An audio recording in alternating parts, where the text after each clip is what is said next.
Okay, you're very welcome to the Michael Harding podcast. Do you remember in the beginning I used to introduce the podcast like that? I'd always whisper, I'd say, welcome to the Michael Harding podcast. I used to say it was because of a kind of an innate shyness that we all have. We don't like saying our own names. And of course I call it the Michael Harding podcast because to me this is a kind of a rough, unprofessional connection that I'm making between me and you, and it matters hugely to me, this relationship that I've developed with listeners. It's a place that I can be as open as if I was in a telephone call with you. Okay, it's a one-way street, but at least it's a way of sharing stories and sometimes sharing reflections about my faith. And I do that because my faith is my story. And that's what I think we don't have enough public discourse about that. You know, the way that faith is a story. It's not just something that you can analyze in terms of politics, in terms of sociology, but it actually has a kind of a dimension to it of meaning that, you know, the way I behave with my faith is the way that I find meaning, and meaning is it's like the spine of your life when your life is lived like a story. So there are a whole lot of things that I don't want to get into this evening because we're a week away from Christmas, and I wanted to keep going the way I've been going in December, and that is reflecting on just stories from randomly picked from my life. There's one I'm fierce fond of. I used this in a book. I used it, I'm nearly sure, in Talking to Strangers, because it typified how much I enjoy meeting people in restaurants, or meeting people in gala shops, or meeting people in supermarkets, or meeting people in, you know, the mall, the corridor between two big shops, and you end up having a great conversation. Anyway, I was driving in a lonely part of County Laois one time in 2011 when I met a woman in Wellingtons and a man's coat following cattle on the roadway. I slowed down and opened the window, and we had a great chat. She said her maiden name and her married name were the same. And if two people with the same name marry and make brown bread, she said, then they'll have the cure of the whooping cough. I said, I once knew a man called Grey who married a woman called White. Do you think, I inquired, that there might be cures associated with one colour marrying another? By this stage we were getting on so well that I was worried her husband might come out of some gap in the ditch and ask me awkward questions.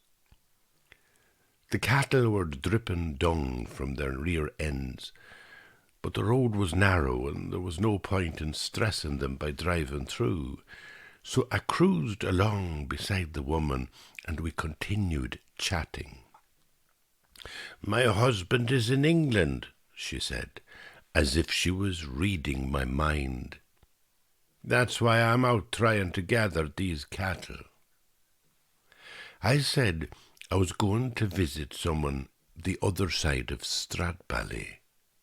Oh, Stradbally's a fine town, she said. I said I had a girlfriend who once worked in the stone yard in Stradbally, and one winter's day many years ago I hitched from Dublin to visit her. She wanted me to bring her a flask so she could have some way of keeping her soup warm while she was working. "And did you bring her the flask?" the woman of the cowherd asked. "I did," I said. "It was a red flask." "And did you hold on to the girl?" "I did," I said. "And I held on to the flask as well." "You must be from Cavan," she said. I said, "How did you know that?" But the cattle were turning in the gate. It was a large farmyard, and she went after them, humming to herself. Later I dropped into the Court Hotel in Tullamore for the launch of midlandsireland.ie. It was a new umbrella brand and a website for 4 counties designed to attract tourists and industry to the region. Some young musicians in black played stringed instruments in the foyer, and 200 guests, mostly men over 50, in grey suits eating savouries, were waiting around for the speeches to begin. The highlight of the evening was when the chairman of Cooley Distillery delivered an inspiring speech about how the Midlands had wonderful product to sell, if only they could find innovative ways to promote the region and sell their products globally. It's a far cry from the time when someone proposed a motion to the council that a gondola be purchased and put on the Royal Canal near the harbour in Tullamore to attract tourists. And someone else seconded the motion, saying, "Maybe we should get a pair of them and start a breeding programme." At the buffet after the speeches, I made a joke with a man in a suit. I said, "There's so many people here wearing chains of office that I feel naked without some jewellery around me neck." I was wearing 2 jumpers because I still have a touch of the cold. And although 2 jumpers can look cuddly on a young person, on someone my age they just look like a nervous breakdown. The man in the suit chuckled and said, "You're funny," in a tone that suggested he didn't find me funny at all. The following day I saw more men in chains in Mullingar Courthouse. There's something humiliating about being handcuffed and then chained to another human being like an animal. But the young men in court didn't seem to mind.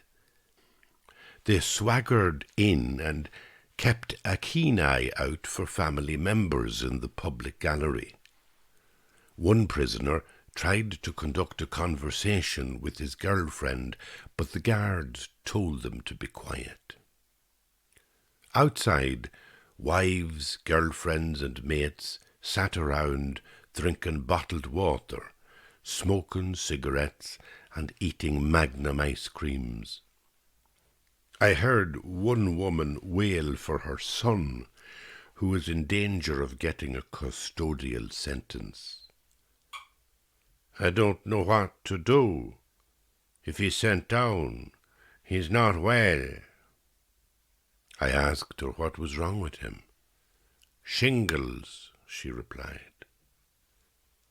I happened to know someone in Kinnegad with the cure for shingles, but I said nothing because she didn't look like a woman who believed in cures.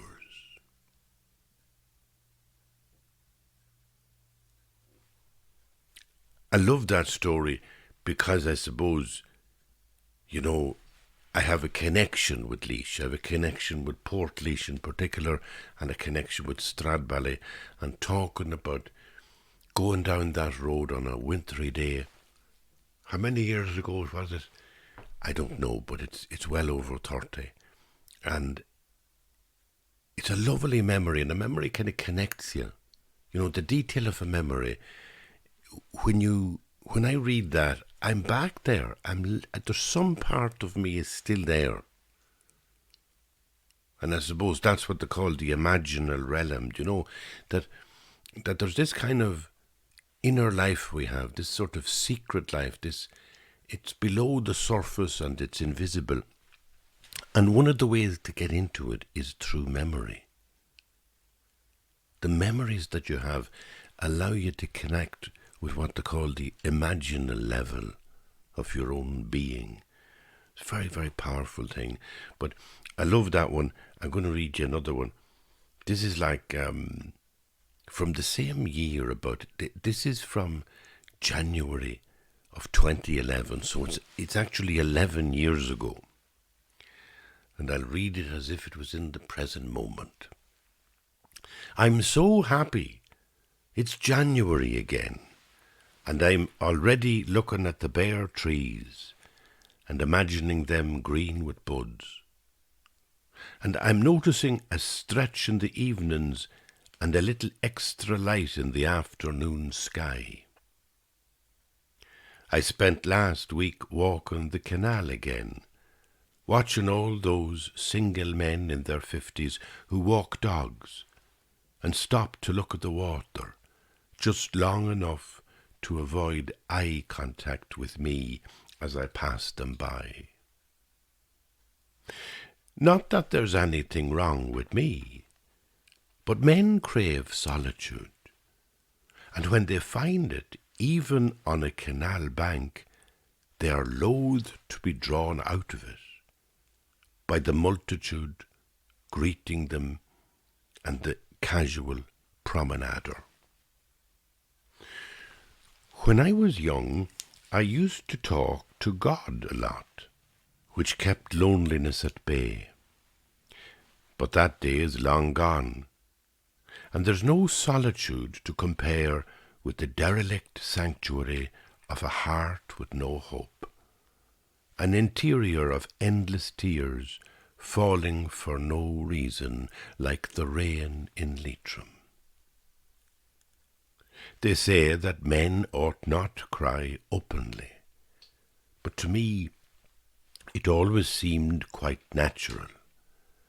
I was never ashamed of being unmanned, even by something frivolous, like the sight of young ladies in period costumes on BBC, as they rose up in rebellion against Mr. Darcy, or other such patriarchs, with the surprise of larks. I caught the General in tears recently. I was getting water from the tap in his yard one afternoon during the cold spell, when I noticed that the snow all about me was stained with blood, where there had been a horse shot on Christmas Day. He slipped on the ice, the General said, and we could do nothing for him. The General's eyes watered, and he looked at the empty snow with such confusion that no one could doubt but that he loved the animal. For a moment he reminded me of the time foot and mouth swept the country, and big farmers from Monaghan and Louth were seen on the television weeping like little boys, though the General hides his emotions rather better. I too keep my sorrows to myself, and cry alone whenever I must. I avoid Facebook, which only makes me lonely because initially I claimed friendship with far too many people that I only knew remotely, and now whenever I open my home page, it's like looking in a window at a warm world of companionship where I don't belong. When I was young, I was feckless with intimacy. I told my love stories to the barmen. I confessed my dreams of the future not to girlfriends, but to their mothers, in the mineral bar in Glangevlin Hall, when I had too much to drink. I'd come into the storeroom behind the counter, where all the crates of beer and boxes of Tato crisps were stacked, and where the women sat drinking mugs of tea and eating sandwiches when the bar wasn't busy. I would climb up on the crates and stretch myself out. There was a Cork woman who met a Glan man in London in the 50s and returned with him to live happily in West Cavan for many years, and who helped me in the mineral bar. She would often scold me, saying I should be out dancing and not slumped up on the top of the beer crates in a drunken stupor. I would sit up and tell her all my troubles, who I loved, and how I couldn't figure out how to woo a woman well. She never tolerated my self-pity. She would say, "You look like a rooster, perched up there, come down for God's sake and dance." After many years of dancing, I found a companion, and my pillow became a village, where me and the beloved met every night and talked about the world and the flowers in the garden, and how many trees we should plant near the quarry, and how magical it was to see the child on Christmas morning gaze in awe at snow from Santa's boots all across the carpet. The General, too, was in awe of snow as he stood beside the iced-up tap in the yard from which I was trying to extract water. So I said to him, "You're not in good form, General." And for a moment our eyes met, and that was a kind of intimacy. And I saw again the abyss in him, which feels like a closed room where a little child has lived alone and untouched for far too long.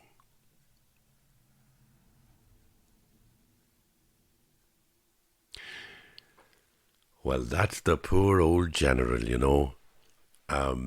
Brusque and robust on the outside, following the dictates of what they say a man should be, sometimes full of all sorts of nonsensical misogyny, and yet on the inside, tender and possibly lonely and delicate. A man in later years who hasn't found a language of intimacy. A sad thing to see. Sometimes men in that category get a hard time from the public. There's an intolerance for their old-fashioned ways, their grumpy, grouchy, hairy owl faces. But sometimes when you look into the eyes of a man in his later years, you'll understand that his growing up time was a time when boys were expected to be robust, where boys were expected not to cry, where boys were not indulged in any intimacies of the heart. And so such a man can grow lonely. And there's a lot of such men about. And methinks there's very little said about it. You could hear me, the narrator in that story as well, about the horse. The horse that was a favourite to the General and which he had to shoot on Christmas Day. Imagine the day he had, divorced or separated, attached to a horse, and finding then he had to finish off the horse on Christmas Day.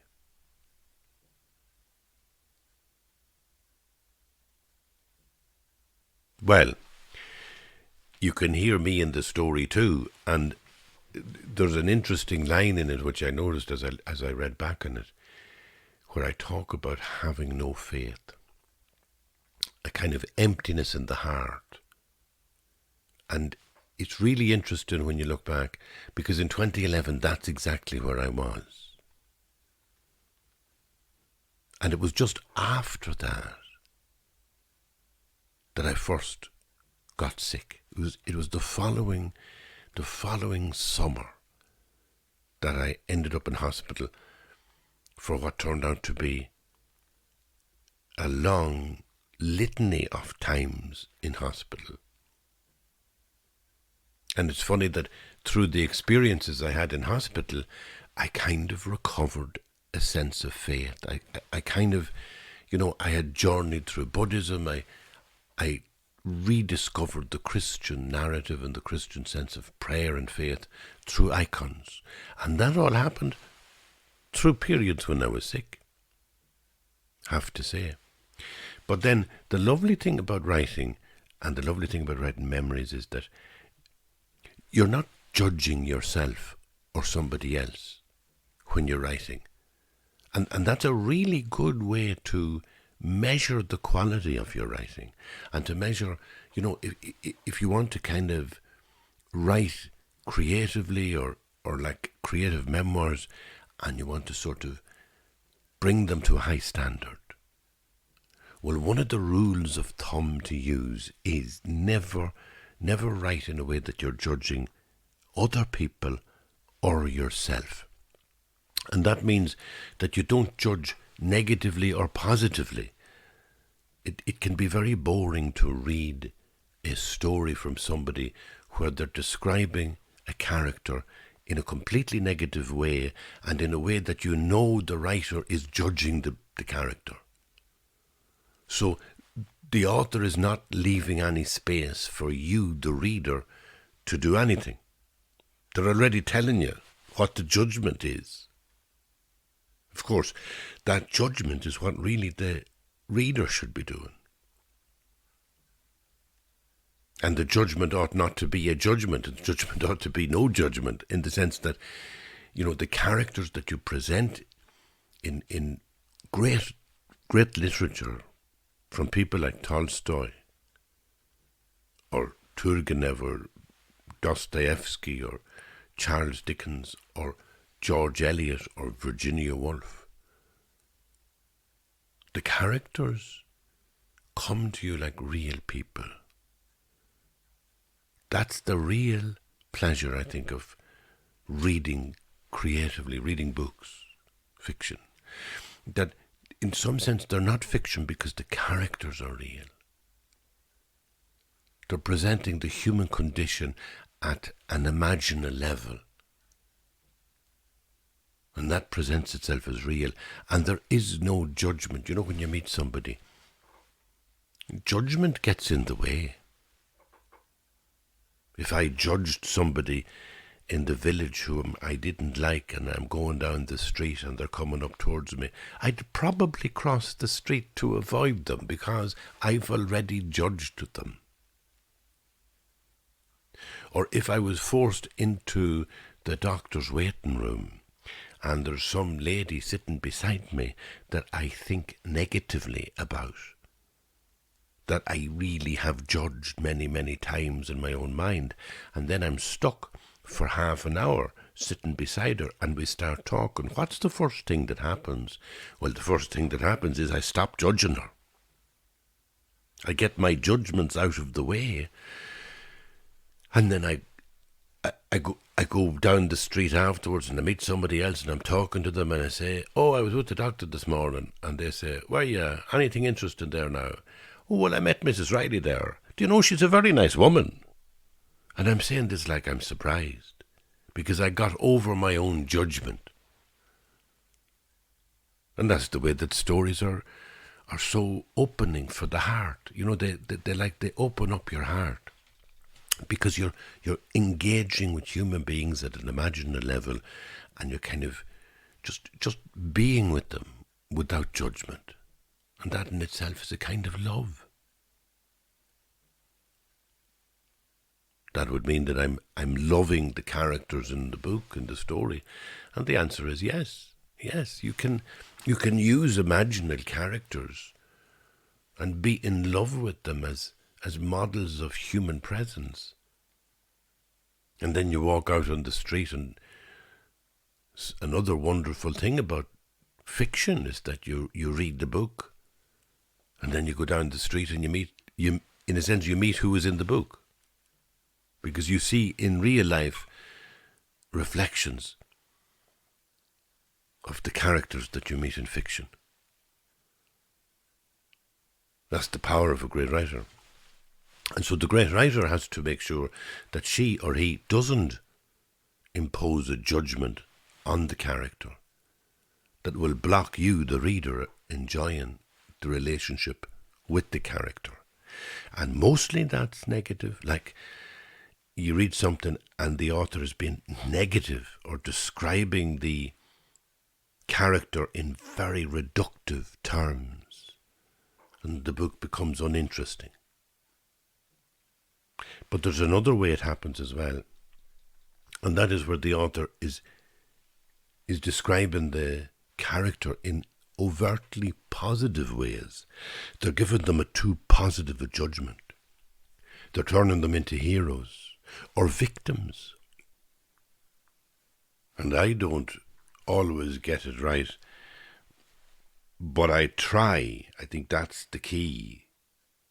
That if you're making the effort to write well, one of the things you'll be doing is avoiding judgment, avoiding places where you have a character and just kind of describe them in nasty negative terms, or alternatively, where you have a character and you're describing them in overtly heroic, blameless terms. And both are, I think, it's not that they're wrong, but it doesn't make for the best fiction.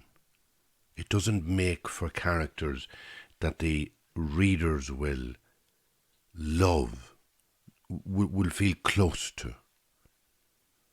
And there again is another thing about books. Like, what makes us close to a character in a play or a character in a book is that we identify with them, right? And what we identify with is very often the unspeakable fact that human beings are both good and bad.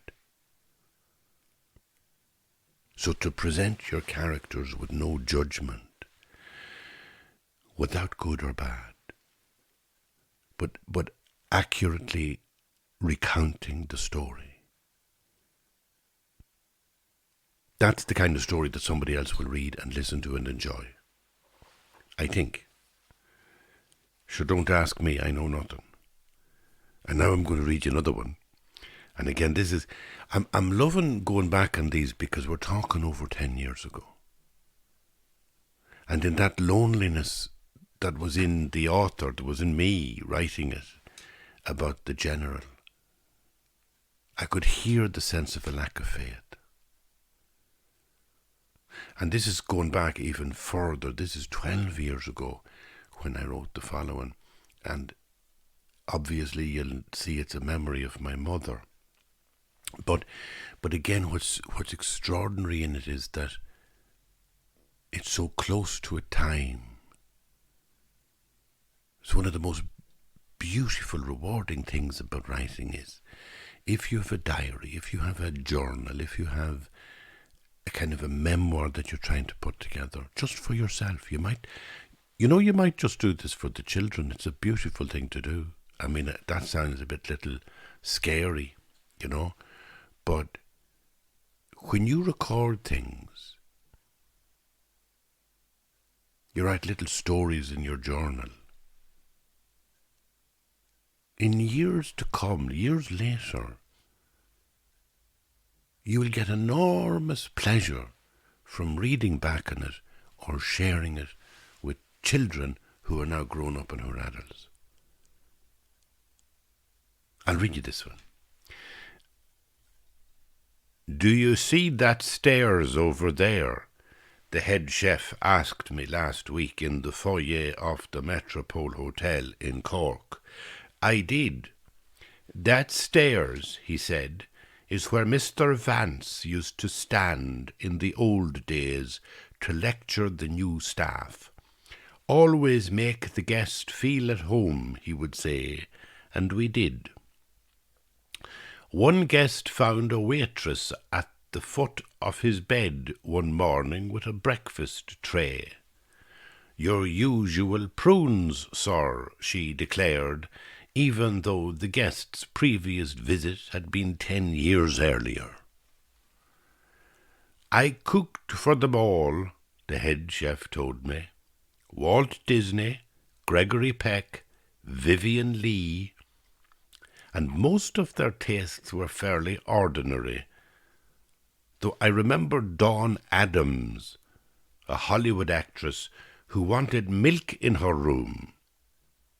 At first we thought it was just a glass of milk she meant, but in fact she wanted buckets of it to fill the bath. And did she get it, I wondered. "Yerra, not at all," the head chef said. "We refused." Then he pointed again at the stairs. "The jazz festival started over there under that stairs. Myself and Jim Mountjoy and Mr. Vance were sitting in there, wondering what we could dream up for the end of October to bring in a few extra guests, and Jim suggested a jazz festival, and sure we all thought he was daft." I'll never forget the first night Ella Fitzgerald arrived. I was on standby to cook her anything she wanted, but all she asked for was a bowl of chicken soup. A lovely woman with simple taste. All the stars had simple tastes, although, mind you, the Clancy brothers always liked a fried egg on top of their steak.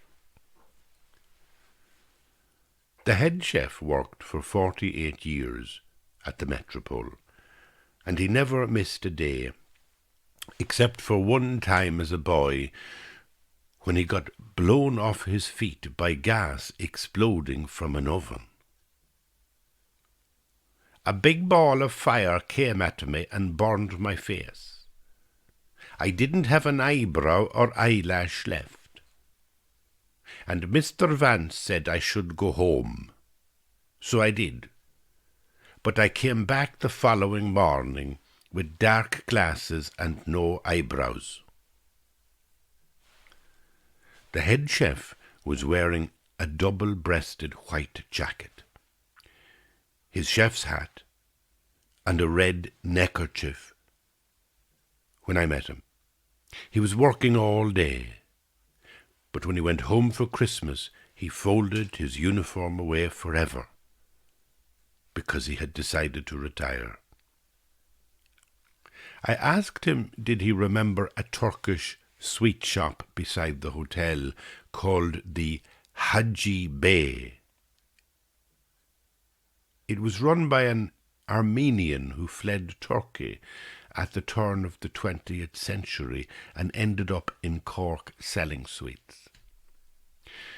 I told him that my mother once worked in the Metropole, and she often recalled the fragrance of exotic confectionery wafting into the foyer as guests arrived and sniffed the air.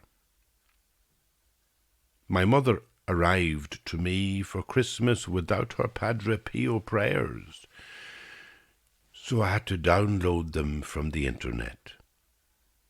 And on Christmas morning I went to Mass alone, just for a bit of peace and quiet. But I lost a crucial button from my overcoat. It rolled under the pew, and I couldn't retrieve it. Later, in the Jeep, I turned on the heater fan, but the fuse blew, and I was perished by the time I arrived home.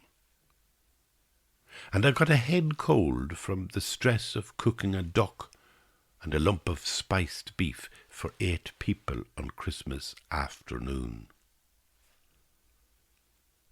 That evening I watched my mother beside the fire, foraging for the last sweet in the box, which is what reminded me to tell her about Cork. I was talking to Noel Bridgeman, the head chef in the Metropole Hotel last week, I said. She didn't hear me. She was savouring that last sweet nugget of Turkish delight. Well, we all had a lovely day, she declared contentedly, so you can leave me home tomorrow. I did. And in the freezing days that followed, I sat at my window, looking out at the white and foggy fields of Westmeath. My mother sat in Cavan at her window, and I suppose the head chef of the Metropole Hotel had plenty of time to sit at his window in Cork. All of us quietly waiting for another year to begin. The reason that's one of my favourites is because of that sense of memory in it and the links between one time and another, and the fact that the links can happen by something accidental. So that, if you like, it begins with me remembering or listening to the memories of the head chef, and from the head chef I slip to this story. I was asking him about the Turkish sweets. And I was asking this question because of my mother. My mother had told me that. That was her memory. So in my ears, I'm listening to the head chef there before me, telling me the story of all the long ago things that happened with film stars. And inside my head, my mother is telling me her memory of when she worked in the same hotel and could remember the smell of the sweets. And through that, I've made what they call in writing a transition, where you slip from one world into another. So I'm in the Metropole Hotel, I'm talking to the head chef, and that's the world that I'm in. And then you get this lovely transition, and what I mean by lovely is that it's lovely to do it. It's such a pleasurable thing as a storyteller to make a transition in the middle of a story, so that you're talking about the story, and then you just slip into another story. And there's always a bridge, there's always a link, there's always what they call a transition. And in this one, it was that my mother remembered the Turkish sweets. And once I get into that reflection about my mother remembering the Turkish sweets, I'm able to bring it into the present moment where my mother is coming to me for Christmas. We're now, up to date. My mother arrived to me without her Padre Pio prayers. And I don't say it in this particular article, but you can guess that she's very elderly at this stage. In fact, she was turning 90 at this stage. And she passed away. Funny enough, she passed away about a year afterwards. So I love that in a story, and again, it's another really enjoyable craft point to think about in storytelling. Whether you're reading books or whether you're thinking of writing a little memoir, or even if you're writing letters, if you want to write a big long letter to somebody, it's lovely when you kind of bring memories into it. And don't judge anybody, negatively or positively. Just try and record the details of what happened in the situation. It's fairly simple. We are natural storytellers. I'm very, very often talking about one of the examples of how good we are at storytelling is at a funeral or when somebody is in grief or trauma. And you go to them and you shake hands with them and you say, I'm sorry for your trouble. And they say, look, you're very good to come. Here's what happened. And they will then describe how their beloved wife or husband or mother or whatever died. They would just tell you the story, like we were in watching the television and we were watching Coronation Street, and then he went out to the kitchen to get a cup of tea and I didn't hear anything, and then I heard a bang and I went into the kitchen and he was lying on the floor. You know, they just describe it. And that's the best of storytelling. And sometimes a person in grief will re-edit the story to tell it better. They're not even aware they're doing it, but it shows how storytelling is as natural to us as singing is to the birds.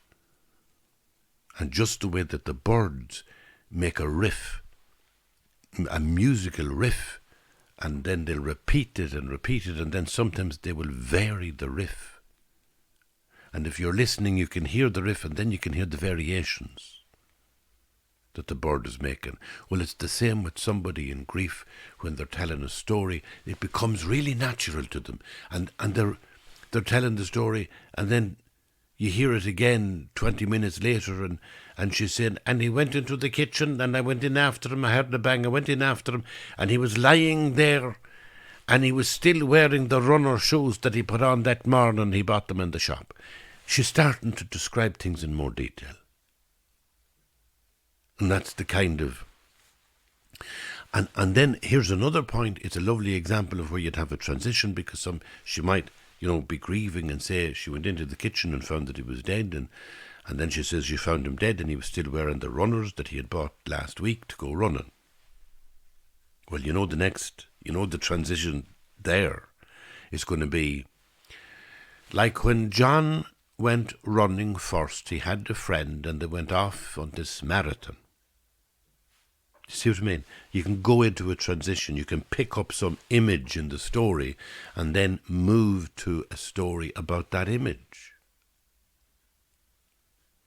And you can find that every little paragraph of story contains within it a vignette, a kind of an image that's brighter than all the rest. And that image can become a new paragraph, a new vignette. And it's a labyrinth. Your story is like a labyrinth. It doesn't have the feeling of like one boring account of one single thing, but it has transitions. It goes sideways. And that is pleasurable for the reader, but it's also fierce pleasurable, I can assure you, for the writer or for the person who's telling the story. And, there's a story or a letter in my recent book, and it's to Dermot Healy.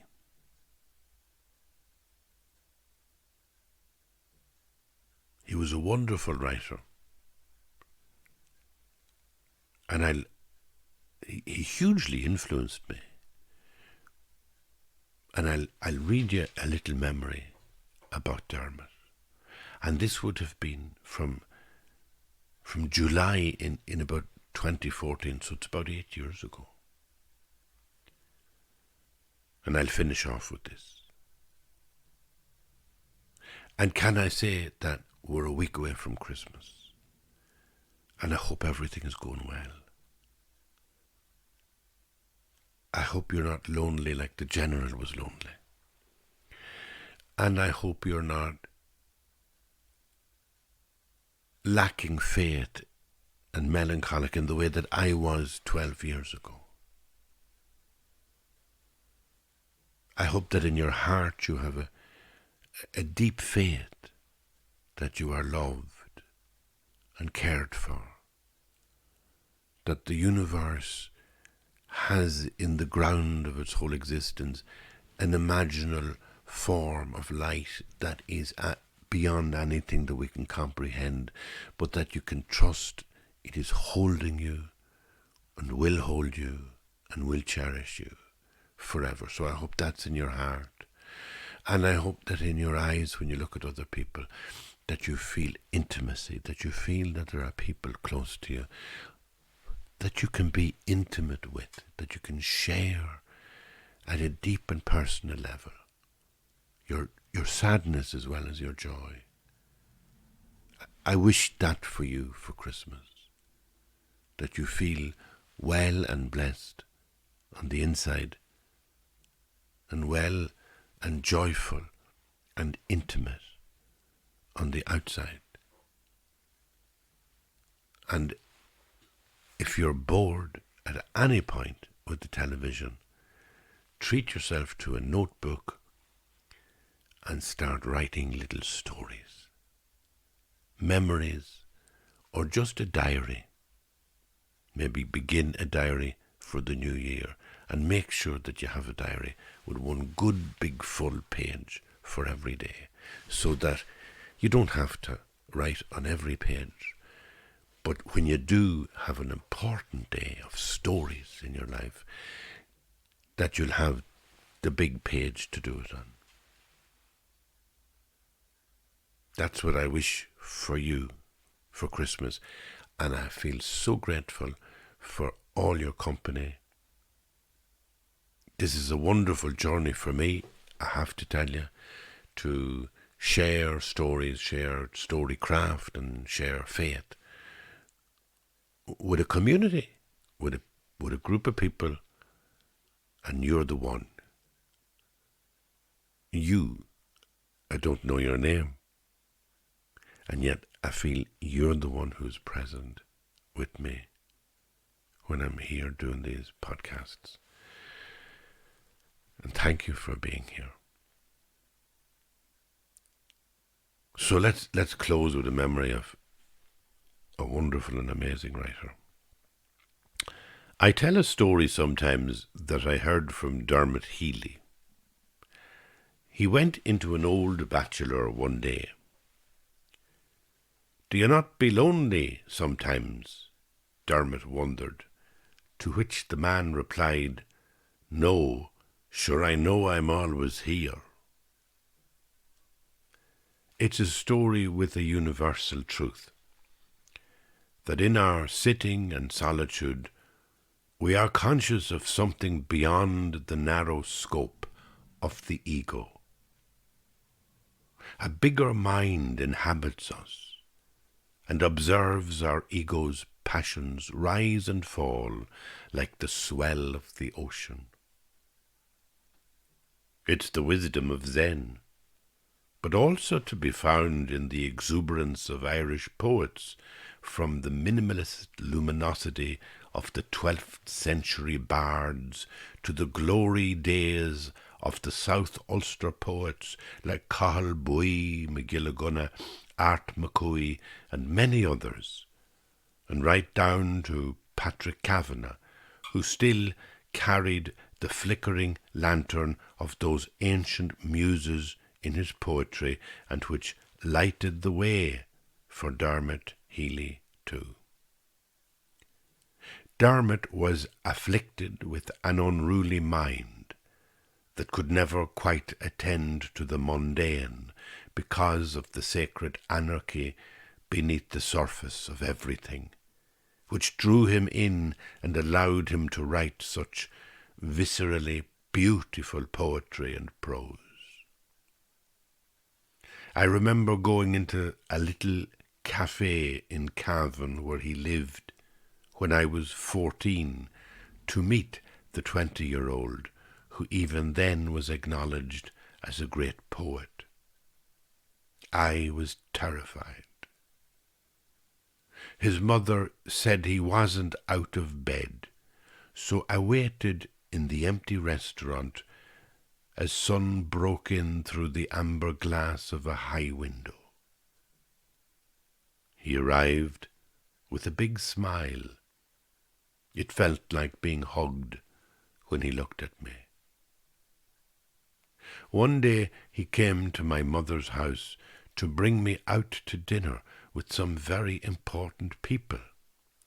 When I tried to get into the car, there was a pot of curry in the passenger seat. "That's the dinner," he said. "They don't know we're coming yet." Nobody knew if Dermot was coming or going. I remember drinking with him in Blessing's bar one night. At one stage he slipped out. I thought he was gone to the toilet. But he was over in the Farnham Arms having another life with someone else. When he appeared again, I said, "You were a long time in the toilet." He said, "I'm across the road. Finish your drink and come over." Dermot led people, and people were glad to be led. But when it came to literature, he was the hidden master of the Irish school, quietly encouraging other writers, masterfully critiquing their work and pushing new boundaries in his beloved magazines Force 10 and Drumlin. Dermot took up where Liam O'Flaherty had left off, weaving into human stories the narratives of dogs, donkeys, and other animals. In his work, even the birds are held up in the sky, and they lift and swoop in an unpredictable weave of anarchy and love.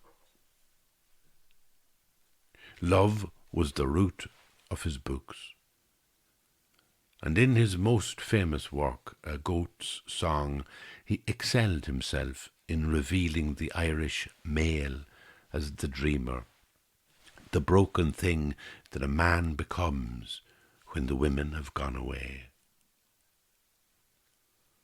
So it was a joy to know he was safe in Sligo for so many years, with a beautiful woman by his side, and the ocean throwing winter waves at him with the same unexpected roguery as his sentence followed, one after another. He told me once it was hard to write in a beautiful place. "The waves," he said, "draw me in." I saw him in December of 2013 at a gig he organised to raise money for victims of weather in the Philippines. I saw him do an impromptu sean-nós dance on the floor as the band played. And he whispered in my ear, "The waves," he whispered. "Watch out for the rogue wave. It's waiting for all of us. It comes on your blind side, just as you're casting." I suppose the sea overcomes everything in the end. Movement overpowers words. Love destroys thinking. And the world is held in the loving embrace of its own form. I think that was the story at the heart of all his writing. And as such, it was the most eloquent celebration of heaven in the ordinary that has come from his generation of writers. He told me once that prose is poetry in the sense that a bird is still a bird when it sits still. And the last image he flung at me, with the glee of a Zen master, his eyes hugging me, his wisdom falling like rose petal from a teacher's hands, was this: "If you want to break a dog's heart," he whispered, "throw a stone into the sea."